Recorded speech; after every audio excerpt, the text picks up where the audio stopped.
बिस्मिल्लाहिर्रहमानिर्रहीम। तमाम देखने और सुनने वालों को यासर महमूद का सलाम। आज की इस वीडियो के अंदर मैं आपके सामने जो गुज़श्ता हमारी एक सीरीज़ चल रही है ICD-10 CM कोडिंग की, उसमें से जो हम कन्वेंशंस पढ़ रहे थे, कुछ कन्वेंशंस के हवाले से मैं कुछ इम्पोर्टेंट बातें आपके साथ लाजमी शेयर करूँगा। आपसे ये रिक्वेस्ट है कि आप ये वीडियो एंड तक देखिएगा।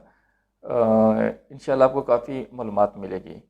तो बढ़ते हैं आज की वीडियो की जानब और देखते हैं कि आज के कन्वेंशंस के अंदर हम क्या क्या चीज़ें देखेंगे। हम ICD-10 CM जो है ना वो उसकी गाइडलाइंस पढ़ रहे हैं और उसमें से हम कन्वेंशंस के बारे में पढ़ रहे थे कि कोडिंग कन्वेंशंस क्या क्या होती हैं।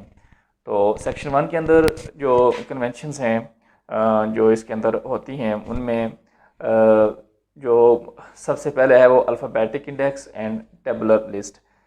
इसके हवाले से मैं कुछ बातें आपके साथ शेयर करूंगा। बड़ा इम्पोर्टेंट ये टॉपिक है और कोडिंग के पॉइंट ऑफ व्यू से बात कर रहा हूँ मैं। बड़ा इम्पोर्टेंट टॉपिक है और इसके अंदर जो है यानी अल्फ़ाबेटिक इंडेक्स और टेबुलर लिस्ट के बारे में वो मैं बुक से भी कुछ चीज़ें आपके साथ शेयर करूँगा। तो आप गौर के साथ इन चीज़ों को देखिएगा। मिसाल के तौर पे अगर हम देखें यहाँ पे आपके सामने स्क्रीन के ऊपर आपको जैसा कि नज़र आ रहा है, देख सकते हैं कि स्क्रीन के ऊपर लिखा हुआ है कि जो कन्वेंशंस हैं फॉर ICD-10 CM के लिए, तो उसके बारे में लिखा हुआ है कि ये जनरल रूल्स हैं जो यूज़ होते हैं for classification independent of the guidelines. ठीक है, नहीं तो उसको क्लासीफाई करने के लिए होता है।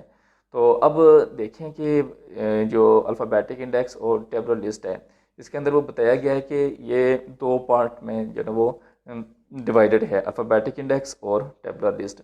तो जो अल्फ़ाबेटिक इंडेक्स है, list of terms and their corresponding codes, alphabetically जितने भी DX कोड होते हैं उनको जो है ना वो डिवाइड किया गया है।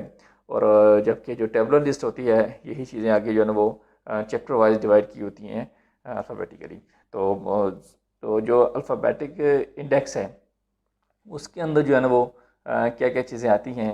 मिसाल के तौर पे यहाँ पे लिखा हुआ है alphabetic index consist of following parts. कौन कौन से हैं? इनमें जो नंबर 1 पार्ट है उसका नाम क्या है? Index of diseases and injuries. तो index of diseases and injuries ये क्या है और इसके अंदर क्या क्या चीज़ें हैं, ये मैं आपके सामने शेयर करता हूँ, ये आप देखिएगा।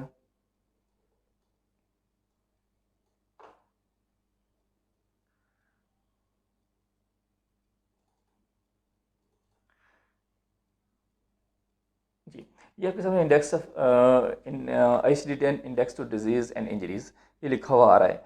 तो जैसे कि पहले अभी पढ़ा है आपने, अभी देखा है आपने कि जितने भी जो बीमारियां हैं या DX हैं, जो डायग्नोसिस हैं, उनको जो है ना वो अल्फ़ाबेटिकली जो है ना वो कैटेगराइज किया गया है।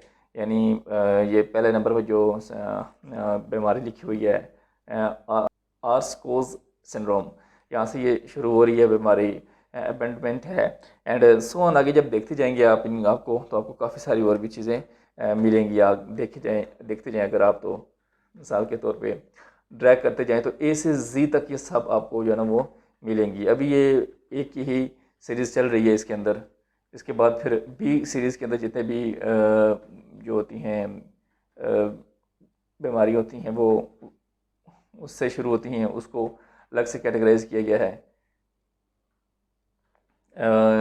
C से भी शुरू होती हैं, मिसाल के तौर पे ये C से शुरू हो रही हैं, B भी इसके अंदर आ गया है। ये C से जो शुरू हो रही हैं वो इसके अंदर आ रही हैं, D, E, F and so on. जो बीमारियाँ वगैरह होती हैं उस लिहाज से इसको जो है ना वो डिवाइड किया गया है ABC के लिहाज से। ठीक है, तो ये अनटिल Z तक यानी ये चीज़ें जाती हैं सारी, Z तक ये सारी सीरीज़ जाती है। ये आई थिंक R तक आ गया ये वाला। ठीक है, R से कोई बीमारी देखेंगे अपने उससे आ जाएगी ये। ठीक है, D से, ठीक है, डिसऑर्डर्स, अभी डिसऑर्डर्स हैं उसके वाले से है कि कौन कौन से डिसऑर्डर्स हैं एंड कोई भी आप जहन में रख लें, मतलब कि हमने ये बीमारी को देखना है तो उसका कैपिटल वर्ड से आप उसको भी ढूंढ सकते हैं। तो यहाँ पे आप जो ना वो देख सकते हैं कि किस तरह जो है डिजीज़ हैं उनको कैसे जो डिवाइड किया गया है ABC के लिहाज से। अब E से जो स्टार्ट होती हैं वो सारी इसके अंदर आ जाएंगी, एंड H से स्टार्ट होती हैं जो, ठीक है, हाइपोलिपिडीमिया है या हाइड्रीमिया है, हाइड्रीमिया ये लिखा हुआ है, एंड हाइड्रोआ है, हाइड्रोआ। तो सो ऑन जो बीमारियां जितने भी डिजीज़ हैं ABC के लिहाज से उनको जो है ना वो यहाँ पे कैटेगराइज करके लिखा गया है। तो जब हम प्रैक्टिस करेंगे आगे चल के जो क्वेश्चंस वगैरह मैं आपके साथ शेयर करूँगा, तो वहाँ पर मैं जो है ना वो आपके साथ इस बुक से भी हो सकता है कि मैं आपको सैंपल के तौर पे कोई लेके तो आपको दिखा सकूं यहाँ से। तो जस्ट आपने कोई अगर कोई एक डिज़ीज़ है तो उसका पहला वर्ड आपके वहाँ पे लिखा हुआ आपको पता होना चाहिए, आइडेंटिफाई करना चाहिए। जिस तरह की हाइपोलिपिडीमिया है तो H से स्टार्ट हो रहा है, डायबिटीज है, ठीक है, तो वो D से स्टार्ट हो रहा है, और हाइपरटेंशन है H से स्टार्ट हो रहा है, और एंड सो ऑन। जिस तरह की जितनी भी डिजीज़ होती हैं उसका पहला वर्ड आपको आइडेंटिफाई करना है, उस बीमारी को आइडेंटिफाई करना है, फिर उस लिहाज से फिर जाके उसके अल्फ़ाबेटिक इंडेक्स में जाके देखना है। एंड जस्ट लाइक जिस तरह की आप डिक्शनरी को देख रहे होते हैं ABC के लिहाज से, ऐसे ही आपने इसको आइडेंटिफाई करना है।